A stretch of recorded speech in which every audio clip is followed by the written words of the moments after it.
Hello, viewers all over the world. God bless you. Yeah, do you know that the number one trait in your marriage is selfishness? Yes, probably we have been hearing that the number one problem in marriage is lack of communication. Yes, lack of communication in marriage is also a problem. But the main problem in marriage, being a trait today to every marriage, is selfishness. Selfishness. The number one problem in marriage is lack of communication. It's purely lack of communication. Lack of communication is a deeper problem. Is a purely a deeper problem in marriage. But also, the number one trait in marriage today is selfishness. Take note of that, every couple that is hearing me right now, is selfishness. Selfishness is the number one trait that is threatening marriages today. Now, the question is, what is selfishness? Selfishness is simply seeking one's advantage, pleasure, and well-being without regards for others.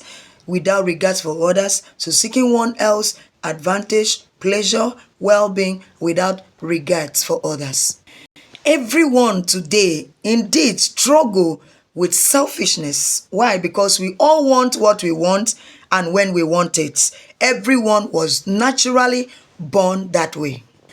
No one has ever taught a small child, how to say gimme, gimme, when immediately when they see a toy. So they want what others have. So no one has ever taught a child to say gimme, gimme, gimme. So whenever they see a toy, so they want what others have.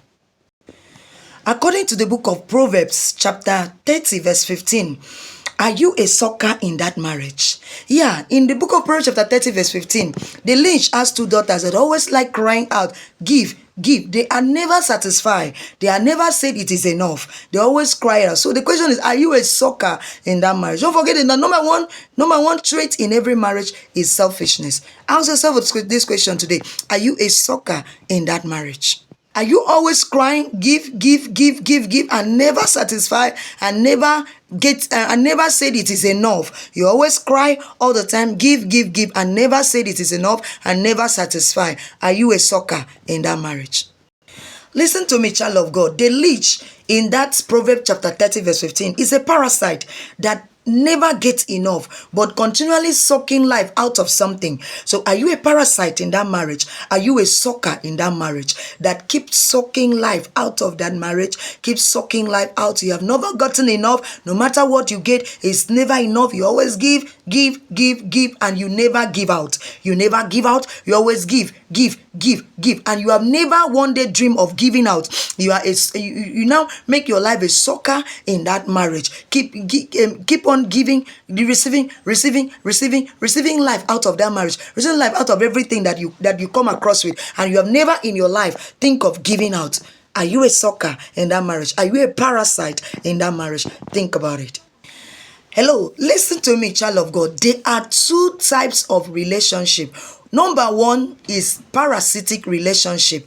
Parasitic relationship is a relationship where one keeps sucking out of the relationship, keeps sucking life out of relationship. And the number two is the edifying relationship, where one keep putting things into the relationship, looking for a way out the relationship can be edified. Hello. So now the question is, which relationship are you? Are you in the parasitic relationship or are you in the edifying relationship? Choose for yourself. But don't forget that the number one trait in every marriage today is selfishness.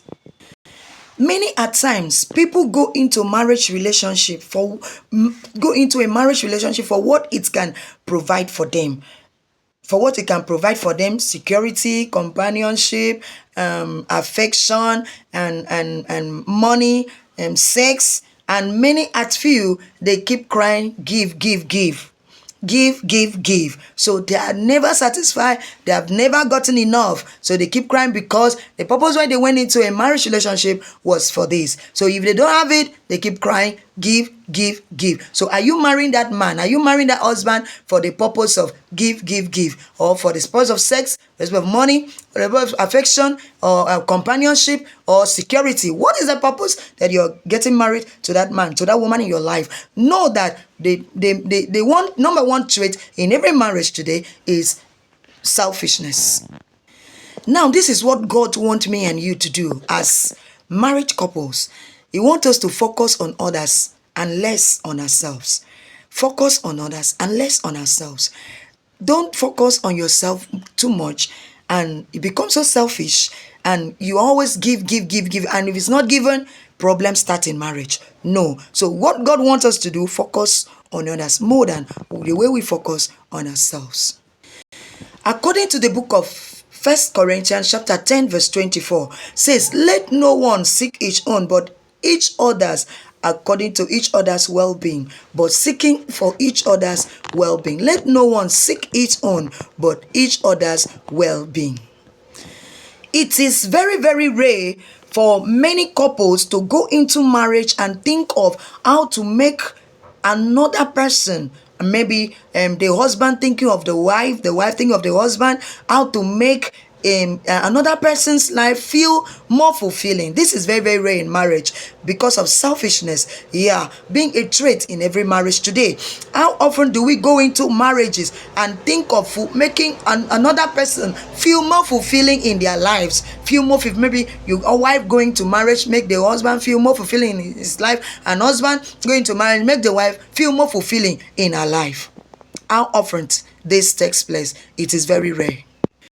Living a life of selfishness will always hinder a person from receiving from God. Living a life of selfishness will hinder a person from receiving from God. Take note of this. Living a life of selfishness will hinder a person from receiving from God.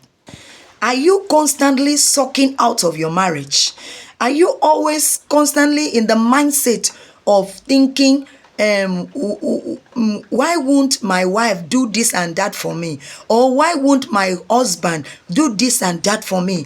Instead of you thinking of what you should do for each other without looking for something in return. Are you a husband that is doing something for your wife in looking for something in return? And when you don't get it, problems start in marriage. Are you a kind of wife that looking for a husband to do something for you and getting something in return? And when you don't get it, problems start in marriage. Please, you need to change this mindset. Don't be a sucker in that marriage. Don't carry the mindset of looking for what your wife or what your husband should do this and that for you. No, don't be a sucker in that marriage. Change that mindset today. Respect, honor, kindness, and self-worth. These are all the things we require from each other in marriage. Husband require this from the wife require this from the husband. But I tell you the truth, if God is to carry the mirror and lift up a mirror for us to see through ourselves, our real self, we will know how selfish we are in that marriage and how parasitic we are in that marriage. Yes, many of us, we are parasites in our marriages. Yes, we only want honor, respect, kindness, and self-worth from another person, but we never give the same to another person. Yes, you want honor, respect, kindness, and self-worth from your wife, and you never give her the same as a husband. If God is to lift up a mirror for us to see through ourselves, we will know how parasitic we are in that marriage and how selfish we are in that marriage. So every couple must learn to be edify.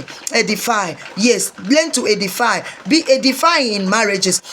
Yes, if you need respect, you need honor, you need kindness and self-worth from your wife, do the same to her as a husband. Yes, try to edify. What you want, give it out also. Give it out also. Don't always give, but you are never given out.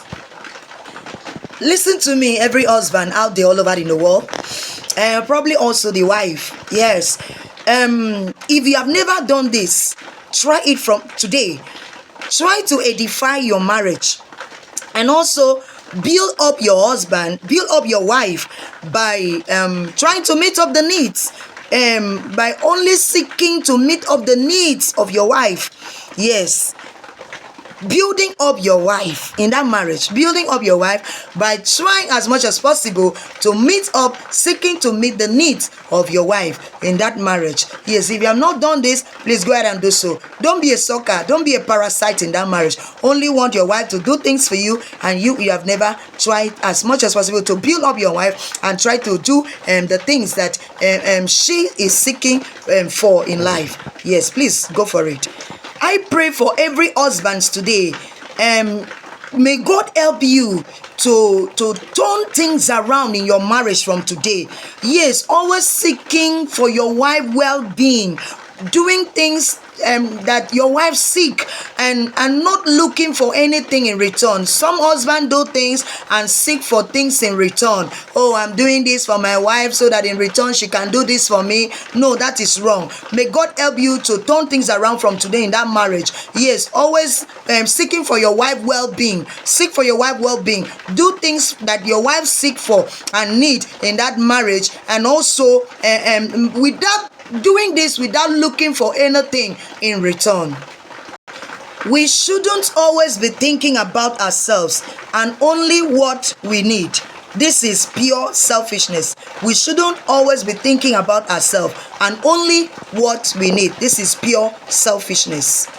We should learn to walk in love from today and unselfishly thinking about others' benefits more than our own benefits.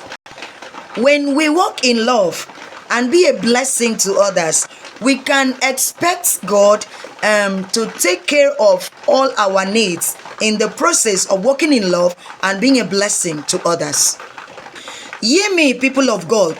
Don't suck life out of your marriage by always looking for what to get and never giving. Don't suck life out of your marriage by always looking for what to get and never giving. I want you to know this, that every marriage can be better. That is why I'm here to encourage us, inform, and also enlighten you to know, to make the best out of your marriage. Make the best it can be out of your marriage. Every marriage can be better. And that's if only husbands and wives learn to love themselves as Christ loved the church and give himself up for the church. Ephesians chapter 5 verse 25. Go for it. We don't have forever. We only have one life to live, and that one life is enough if me and you live it well. God bless you as you do so. Don't be a sucker in that marriage. Know that the number one trait in every marriage is selfishness. Yeah, lack of communication is a problem also, but the number one trait in every marriage is selfishness. Go for it. Let go of selfishness today. Don't always seek for what to get from every marriage, from your marriage, but always look for what to give. Give. God bless you as you do so. Go for it. I remember Reverend Mrs. Esther Sunday 8. For more information, follow me on my next video. Yes, go ahead, love, share, and comment. God bless you.